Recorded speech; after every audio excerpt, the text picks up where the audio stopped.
Allez, direction la Thaïlande, la sud-est du pays en l'occurrence, pour une nouvelle épreuve. Une nouvelle épreuve organisée par, non pas un nouvel organisateur, Cyril, mais plutôt quelqu'un que l'on connaît bien au milieu du triathlon. Une épreuve organisée par Gérald Diacono, qui n'est autre que l'organisateur de l'Ambraman. Et là, il est venu un petit peu, je dirais, diversifier ses activités en allant en Thaïlande. Ouais, en allant en Thaïlande, une épreuve qu'il a préparée depuis longue date, puisque j'en avais déjà entendu parler il y a quelques années. Et c'est vrai que Gérald a mis beaucoup de son temps, beaucoup de travail pour justement préparer une épreuve quand même longue distance à Koh Samui, puisque les athlètes vont parcourir 4 km de natation, 123 km de vélo et 30 km de course à pied. Et oui, très longue distance, période de l'année donc c'était fin avril, température assez élevée, dépaysement garanti. En tout cas, il a mis au service des Thaïlandais son expérience, son savoir-faire. C'est pas forcément, je dirais, tout bénef tout de suite, parce qu'il faut, entre guillemets, enseigner aux locaux la façon et la bonne façon de faire. Ouais, donc Gérald qui partit avec une partie de son équipe là-bas justement pour essayer de former un peu les Thaïlandais à l'événementiel, au triathlon. Et donc voilà, et là on voit à l'image l'épreuve qu'il organise déjà en France à Embrun, et il va essayer de faire de même en Thaïlande. Et on lui souhaite bien sûr toute la réussite possible. On m'a plu et j'ai dit pourquoi pas faire la même chose qu'à Embrun et faire un triathlon sur Samui. Voilà. Sur place on a des gens qui habitent à l'année, qui sont des amis. Donc je les ai briefés, je les ai un peu formés pendant un an et demi. Et donc, et en plus, on a amené l'équipe d'Embrun ici pour renforcer et pour apporter leur expérience dans chaque secteur. Collaboration efficace, entente parfaite entre Thaïlandais et Français. Et nous sommes prêts. Nous faisons de notre mieux en tout cas pour satisfaire les compétiteurs, qu'il n'aient pas de regrets, surtout qu'ils puissent revenir. C'est important effectivement, parce que venir une fois c'est une chose, mais donner l'habitude c'est autre chose, sachant que c'est encore une fois l'occasion pour des compétiteurs qui parcourent le monde, professionnels comme amateurs, de profiter d'un lieu de villégiature aussi. Ouais, et puis c'est ces compétiteurs-là qui vont faire après la promo de l'épreuve, s'ils sont bien accueillis, si l'épreuve se passe bien, forcément ces athlètes-là vont faire courir le bruit d'une épreuve magnifique tout autour du monde. Et Gérald Diacono qui a su s'appuyer, je dirais, bénéficier des contacts privilégiés qu'il entretient avec les professionnels. Donc il y a un grand nombre de pros présents sur cette épreuve, ici à Koh Samui, notamment Alexandra Louison, qui sait effectivement faire la publicité de l'épreuve. Un triathlon longue distance dans les conditions qu'on a pu découvrir aujourd'hui, je pense que ça va être assez sympathique. Et c'est vrai qu'ici on a été surpris quand même en descendant de l'avion de la chaleur qu'il a pu faire. Et je pense qu'on va bien souffrir quand même dimanche. Ouais, ça risque de faire une grosse différence de température. Alors on a vu Alexandra, on a vu Gilles Reboul, mais il y a aussi, et il faudra noter, la présence de Caroline Steffen notamment, de Marino Vandenecker, de Marcel Zamora entre autres. Donc vraiment des clients de tout premier plan. Ouais, des clients de tout premier plan, avec notamment aussi les Australiens, les Néo-Zélandais avec Cameron Brown, les Australiens David Delot et aussi Faris Al-Sultan. À noter, Faris Al-Sultan. Marcel Zamora, quintuple vainqueur de l'épreuve à Nice, qui découvre la Thaïlande. Prêt pour la course? Yeah. Absolument. I think yes. Very hot. Il fait très chaud. It's flat for me in bike. C'est un peu plat pour moi en ce qui concerne le parcours cycliste, mais je pense que les 30 km à pied vont être rencontrés un bon atout favorable. Alors l'une des principales difficultés de ce parcours, c'est que bien sûr il va falloir gérer les conditions climatiques tout au long de la course. La chaleur c'est sûr, et donc fatalement la transpiration, et donc les risques de déshydratation. Il ne faudra absolument pas manquer les ravitaillements, parce que de cette rigueur-là dépendra bien sûr la suite et la bonne suite de la progression tout au long de la course. Donc il faudra absolument savoir s'hydrater, ne pas oublier de le faire, à aucun moment en tout cas. Chaud, mais pas brûlant. Bon, on est bien sûr sous un climat très humide. Bon, c'est ce que j'ai l'habitude de subir ailleurs, mais bon, il faudra être prudent parce que la course à pied, effectivement, sera un petit peu difficile, un peu sollicitante.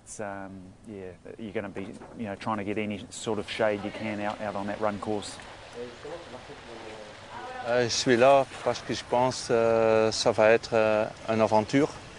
Et je suis là déjà 10 jours et ça va certainement être une aventure avec le climat et tout ça. J'ai vraiment l'impression d'être en train de me présenter sur le petit Hawaï de demain. Je ne sais pas si c'est un bel endroit pour faire une course. En tout cas, ce qui est évident, c'est qu'il fait super chaud. C'est très très joli, ça sans aucun doute. C'est très bien pour les vacances. Je suis pas sûr que ce soit forcément très propice à l'organisation d'une épreuve de triathlon, mais c'est comme ça et il faudra bien savoir s'adapter, donc s'alimenter. C'est la première fois que cette course a lieu, donc bonne chance à cette course. En tout cas, je ferai le max. L'occasion donc pour les compétiteurs, Cyril, quelques jours avant l'épreuve, de prendre leur marque, de découvrir un petit peu les habitudes, les températures, le fait de circuler sur le côté gauche, bien sûr, la circulation, enfin bref, il faut réapprendre à courir. Ouais, réapprendre à courir et puis surtout apprendre pour beaucoup d'entre eux qui n'ont pas eu l'habitude tout au long de l'hiver des grosses chaleurs, justement d'un peu de s'habituer au climat parce que les distances sont longues, hein, 123 km de vélo et 30 km de course à pied. Il ne faudra pas oublier de s'alimenter et puis il ne faudra pas oublier de bien gérer ses efforts pour essayer de venir à bout de cette chaleur vraiment très humide et très très chaude. Surtout que pour la plupart de ces athlètes professionnels présents, la saison a déjà commencé. On a eu l'occasion de vivre certaines épreuves. Alors déjà en Thaïlande, à Phuket un peu plus tôt, mais aussi on se souvient à Melbourne en Australie. Et notamment pour ce qui concerne Cameron Brown présent ici, il a fait une course tonitruante face à Craig Alexander quelques semaines auparavant, donc ça va être compliqué d'avoir récupéré entre les deux. Hein. Ouais, pour Cameron Brown, la plus grosse difficulté, ça va pas être la chaleur parce qu'il est habitué, hein, il s'est entraîné en Australie, il a été courir en Australie. Par contre, ça va être de savoir s'il a bien récupéré justement de son Ironman vraiment spectaculaire en Australie. Alors on se prépare. Jolo est là aussi, la néo-zélandaise, vous l'avez reconnue, Marino Vandenecker, pas de doute. Enfin bref. Alors j'ai attendu ce jour depuis maintenant plusieurs années, nous dit cet athlète thaï. C'est ma course, elle va enfin partir. Je suis vraiment très très heureux d'y participer.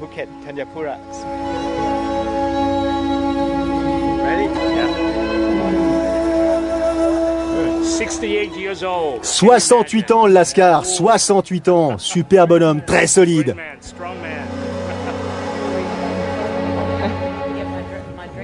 Caroline Steffen, bien sûr, présente. Jolo, on vous l'a déjà dit. Et la française Isabelle Ferrer. C'est une course qui est longue, qui va être fatigante à cause de la chaleur, donc c'est l'hydratation et il y a beaucoup d'ischémie quand même dans le ventre. Hein, c'est quand l'intestin manque d'hydratation, donc dû à la chaleur, donc il peut y avoir des problèmes gastriques et ça, je pense que c'est à gérer pour tout le monde. Hein, on est tous logés à la même enseigne. Ça se prépare avant, pendant. Être pro, c'est aussi être conscient de ce style de difficultés supplémentaires à gérer pour ce type de course. Donc être pro, c'est savoir prévenir les coups de moins bien et surtout éviter au maximum nombre d'entre eux. Et c'est ce que Caroline Steffen sait faire. Alors je reconnais qu'il fait très très chaud aujourd'hui. Il fait déjà 38 degrés. La course va être très dure, ça va être sans doute très pénible toute la journée. Mais je me suis préparé pour ça. Je l'ai déjà vécu à Hawaï. Je sais ce qui peut se passer. Là, c'est un départ de course, pas tout à fait comme les autres, parce que pour la plupart d'entre eux, c'est l'inconnu. Ouais, c'est l'inconnu, parce que déjà c'est une course nouvelle, un territoire qu'ils ne connaissent pas forcément. Et puis voilà, c'est les premières sensations pour beaucoup avec les grandes chaleurs. Donc c'est sûr qu'on voit bien sur le visage de ces athlètes, et d'après ce qu'ils disent, que la première grosse difficulté, ça va être justement de bien gérer les conditions climatiques. Alors comme Gérald Diacono en a l'habitude, départ féminin avant le départ masculin en l'occurrence, pour permettre à ces dames de pouvoir nager plus librement. Il y aura 2 boucles à effectuer, le parcours long de 4 km de natation en mer sans combinaison, parce que la température de l'eau, tenez-vous bien, elle est à 29 degrés. Ça fait rêver, non? 29 degrés, Cyril. À 29 degrés, on aimerait bien avoir ces températures-là en ce moment, rien que dans l'air. Non mais c'est vrai que combinaison interdite, donc natation qui va favoriser les nageurs, et puis on le voit, vraiment des conditions parfaites, pas de vagues. Je pense que des nageurs comme Dirk Bockel devraient bien s'en tirer. Alors pour cette première édition de ce triathlon longue distance de Koh Samui, grosso modo 85-90 compétiteurs chez ces messieurs et autant chez ces dames, donc un peloton déjà dense. Caroline Steffen, dossard, ou du moins bonnet numéro 1, avec une méthode de natation très TBB, très Brett Sutton, on casse l'eau. Ouais, très Brett Sutton, elle tape un peu l'eau avec ses avant-bras au lieu de glisser sur l'eau, mais voilà, c'est quand même assez productif puisqu'elle est en tête de course. Alors chez ces dames, Caroline Steffen a pris le meilleur sur ses concurrentes. Chez ces messieurs, c'est Ben Allen, l'Australien, qui pour l'instant mène la danse. Ben Allen qui nage devant Bockel, comme le disait Cyril, ou David Delot, ou encore une fois Faris Al-Sultan, des nageurs qu'on a l'habitude de voir aux avant-postes. Chez ces dames, pour l'instant, elle est devant, Caroline Steffen est devant Kate Bevilacqua et Alison Fitch. Allez, fin de la première boucle pour Caroline Steffen, la Suissesse qui avait terminé deuxième à Hawaï, qui a remporté cette année l'Ironman de Melbourne. C'était sur Sport Plus, souvenez-vous-en. Et puis elle avait remporté notamment l'Ironman d'Allemagne l'année dernière, Francfort. Francfort où il y aura du monde cette année, et notamment parmi les concurrents, Jérémy Jurkiewicz, le Français, dont qui a participé au championnat de France longue distance le week-end dernier à Calvi. On vous proposera un résumé sur Sport Plus la semaine prochaine. On a vu passer les 3 premières. Derrière, il y a un autre groupe de compétitrices, notamment avec Isabelle Ferrer ou Belinda Granger. Longue transition. Hein. Ouais, une sortie à l'australienne qu'on a l'habitude de voir, mais là, vraiment une course à pied un peu longue entre les 2 points, entre l'entrée et la sortie et l'entrée de l'eau, donc à peu près 100 mètres, donc c'est assez rare. Et ça a permis donc à tous ces athlètes de réajuster un peu les lunettes et de voir où ils en sont. Allez, c'est reparti pour une deuxième boucle. Et finalement, ces messieurs, au terme de cette deuxième boucle, vont finalement revenir sur certaines des nageuses. Alors pas sur Caroline Steffen, mais sur certaines autres.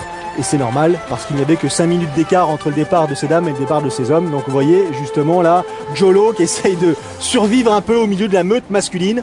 Devant, pour l'instant, le champ est libre pour Caroline Steffen. Allez, sortie de l'eau pour Ben Allen. Ensuite, on a remarqué que c'était Dirk Bockel, David Delot. Tout ça dans un mouchoir de poche, 51 et 06-08 pour Ben Allen, un peu plus pour David Delot et Dirk Bockel. Quelques secondes supplémentaires pour Faris Al-Sultan et c'est parti Cyril, transition éclair pour celui qui s'affiche et qui se montre franchement bien en ce moment sur le circuit Xterra. Ben Allen, l'Australien. Caroline Steffen, première sortie de l'eau.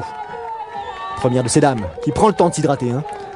Ouais, elle a dit que ça allait être le danger de la course, justement, c'est l'hydratation. Donc on la voit, hein, elle prend le temps de bien s'hydrater parce que faut pas croire, mais dans une eau à 29 degrés, on sue beaucoup, hein, donc et on n'y pense pas, on l'imagine même pas, même quand on sort de l'eau comme ça. Donc Caroline Steffen qui elle a pris les devants en s'hydratant dès la sortie de l'eau. Après Caroline Steffen, gros plan sur David Delot qui n'est autre que le compagnon de Caroline Steffen. Ça c'est le parcours cycliste. Son tracé, il y a quasiment 2 boucles à effectuer. La boucle principale en jaune, l'autre en orange. Donc vous l'aurez remarqué, 2 parcs de transition, 2 aires de transition. Hein. Donc 123 km dessinés là sur cette île de Koh Samui. Pas de réelle difficulté, une bosse à un moment donné. Et puis fatalement les gros cyclistes qui se mettent en action en sachant que Ben Allen lui pour l'instant a l'avantage sur les Bockel, Delot, Faris Al-Sultan et consorts. Le voici justement Ben Allen dont on entend parler pas mal, il faudra le surveiller. Ben Allen, quelques performances à son actif, il a gagné notamment à Dijon les championnats de France, c'était en 2010, donc il connaît bien le territoire français. Il a pris plusieurs places d'honneur et plusieurs premières places sur le circuit Xterra encore récemment, devançant de quelques secondes notamment l'ex-français désormais suisse, Olivier Marceau. On se bagarre, quelques difficultés, la plupart possèdent des vélos de contre-la-montre, Cyril, hein, très profilés. Donc dès que la moindre brosse, bien sûr, apparaît, il faut fatalement monter en lanceuse. Il faut relancer la machine, essayer de prendre un peu de vitesse. Hein. Les roues pleines, c'est vraiment très intéressant quand on a beaucoup de vitesse, hein, au-delà des 38 km/h. Donc en côte, c'est forcément un peu plus dur. Mais bon, il n'y a pas énormément de difficultés sur ce parcours, donc ça va être un parcours assez roulant. Mais il faudra quand même être vigilant, hein, parce qu'on est sur une île, donc les routes peuvent être glissantes. Et puis faire attention aux routes qui peuvent des fois être un peu dangereuses. Alors jusqu'à hauteur du kilomètre, jusqu'à mi-parcours à peu près, Ben Allen avait gardé un léger avantage sur ses poursuivants et puis à hauteur de mi-parcours, finalement c'est un groupe de 5 qui s'est formé. Allen avec Bockel, Delot, Al-Sultan et puis Van Honecker. 5 hommes qui vont tout simplement rivaliser, qui vont prendre l'initiative de manière régulière, essayer de creuser les écarts tout en sachant qu'il y a encore 30 km à pied qu'il faudra effectuer sous une température qui ne cessera de s'élever. Hein. Ouais, c'est sur ces 30 km là qu'il va falloir vraiment être vigilant. Hein. Déjà sur la fin du parcours vélo où il va falloir préparer justement cette course à pied où je pense que c'est cette partie-là qu'on risque de voir les plus gros dégâts. Pas tout à fait le même scénario. En tête de la course féminine, Caroline Steffen, sortie avec une grosse minute d'avance sur ses principales rivales, ne va cesser de creuser l'écart justement. Caroline Steffen, dont on connaît les aptitudes, très efficaces à vélo, avec notamment là, ce nouveau 2 roues absolument fabuleux, paraît-il. Et derrière, écoutez, avec Isabelle Ferrer, Belinda Granger, Jolo, Carrie Lester, notamment Alison Fitch, on essaye de s'entraider, de s'organiser. D'ailleurs là, à l'image, Jolo dépasse Belinda Granger pour limiter l'écart.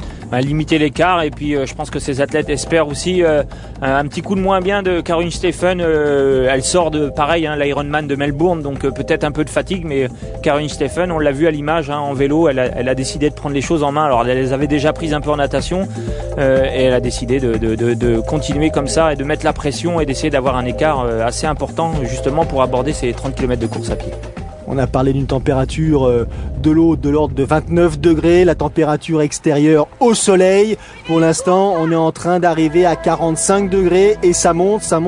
On va sans doute dépasser les 50 degrés. Ça, c'est la bosse dont je vous parlais un peu plus tôt, la difficulté du parcours. Une seule difficulté, donc il faut l'aborder avec beaucoup de zen, on va dire. C'est pas là qu'il va forcément se passer les plus gros écarts dans la course, donc essayer de l'aborder tranquillement, mettre un développement adapté, justement, ne pas essayer de faire le forcing dans cette difficulté puisque c'est la seule du parcours. Les costauds sont avant-postes. Gilles Reboul est là aussi. L'occasion de se rafraîchir un petit peu, il a l'habitude des longs parcours. Ça va pas forcément très bien se passer, malheureusement, pour ce qui concerne Gilles Reboul, qui a, avec maintenant son statut de master, l'occasion de voyager sans trop de pression sur les épaules. N'empêche qu'il reste compétiteur dans l'âme. Et Gilles Reboul, il avait connu un petit pépin, c'était, on s'en souvient, à Embrun il y a quelques années alors qu'il était en tête. Un bris de chaîne, un bris de dérailleur qui l'avait empêché de progresser, de terminer. Et bien là, c'est exactement ce qui va se produire, comme quoi il y a peut-être l'histoire qui continue de le poursuivre.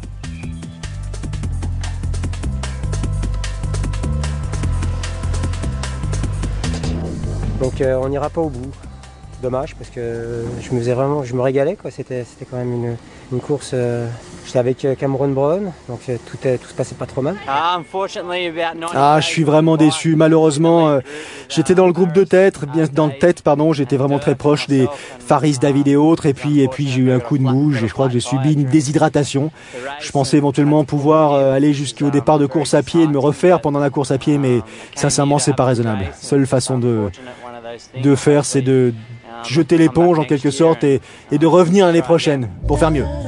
Et voilà, c'est ça dont on parlait au début, ce sont les risques. Alors bien sûr, le bris de chaîne c'est une chose, mais le coup de mou, le coup de chaud c'est une évidence. Ouais, c'est autre chose, c'est une évidence, mais il y a aussi un peu de fougue sur ce jeune athlète. Alors il a l'habitude de gagner des courses, on l'a vu. Maintenant, avoir l'habitude d'être devant des Cameron Brown ou Faris Al Sultan qui ont plusieurs podiums, voire victoire à Hawaï pour certains, forcément ça donne des ailes et peut-être qu'il a moins bien géré sa partie vélo.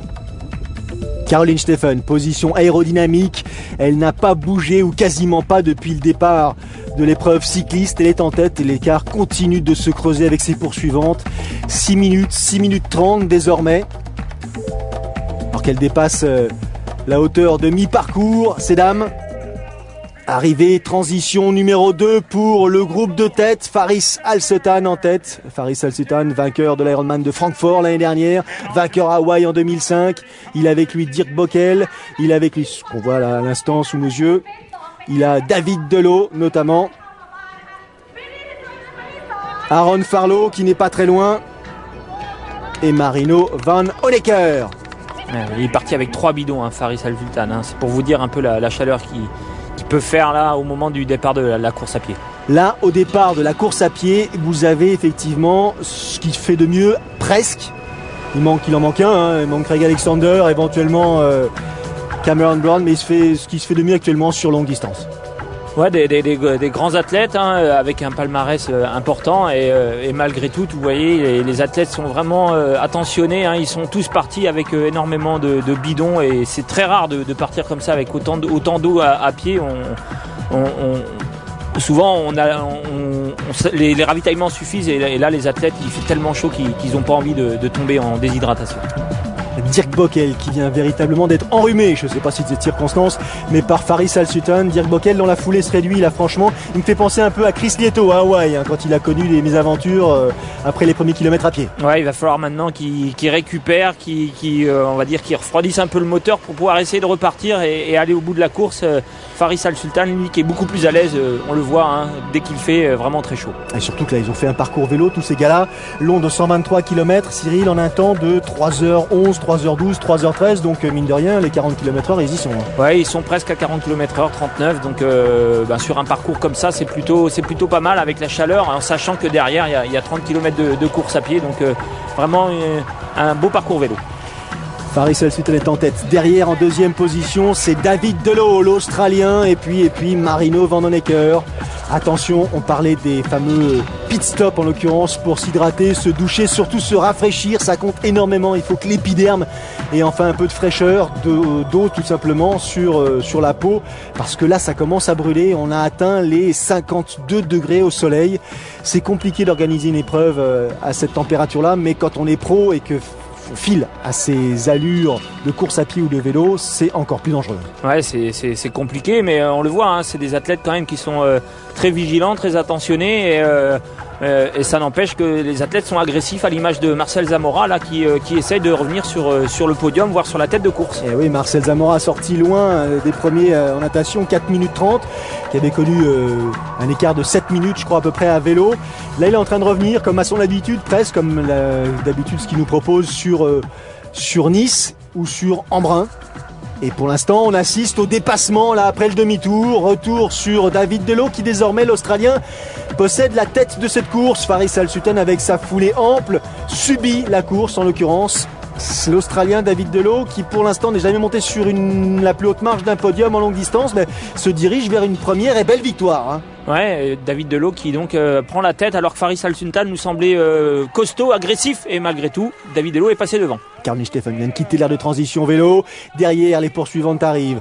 Belinda Granger, Jolo, Carrie Lester, Isabelle Ferrer, Alison Fitch. 8 minutes d'écart sur Caroline Steffen.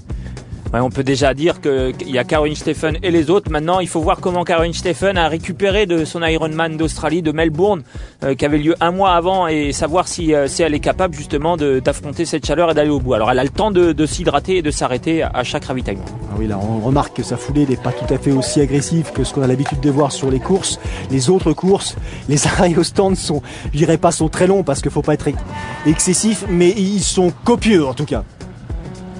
La bosse. Course à pied, un aller-retour, 30 km au total. Un petit coup d'œil sur non seulement la montre, mais sur le palpitant, c'est important. Ouais, sur le cardio, pour voir justement où on est. C'est un peu l'ordinateur de bord de tous ces athlètes, que ça soit, alors en natation non, mais que ça soit en vélo ou en course à pied, vous pouvez le voir, les athlètes regardent régulièrement justement leur cardio pour pas justement dépasser les limites qu'ils se sont données eux-mêmes et pour pas rentrer dans le rouge. Caroline Steffen est devant chez ces dames. Derrière, il y a une bagarre, une énorme bagarre pour la 2e et 3e place entre Carrie Lester et Jolo, deux athlètes de générations différentes. Les voici, Carrie Lester au premier plan, Jolo en retrait. On connaît le nombre de victoires de Jolo sur le circuit Ironman, notamment sur l'Ironman de Nouvelle-Zélande, des compétitrices qui possèdent un palmarès particulièrement probant. Ouais, cette bagarre, Isabelle Ferrer l'a subie et en a fait un peu les frais. Et lui, il a réussi sa mission puisque David Delot s'impose, premier vainqueur de cette édition du triathlon longue distance de Koh Samui. David Delot, l'Australien, qui franchit la ligne après un temps total de 6h11 minutes et 54 secondes. Deuxième position pour Faris Al-Sultan qui a vraiment limité la casse. Troisième position pour le Belge Marino Vanhoenacker. Pas mal comme podium. Delot, Al-Sultan, Vanhoenacker. Je suis le premier vainqueur de ce triathlon de Thaïlande, mais j'aime beaucoup ce pays, je le connais bien. Je remercie beaucoup l'organisation parce que ça a été très très bien fait. Vraiment, je suis très fier de pouvoir écrire ou du moins participer à l'histoire de cette épreuve.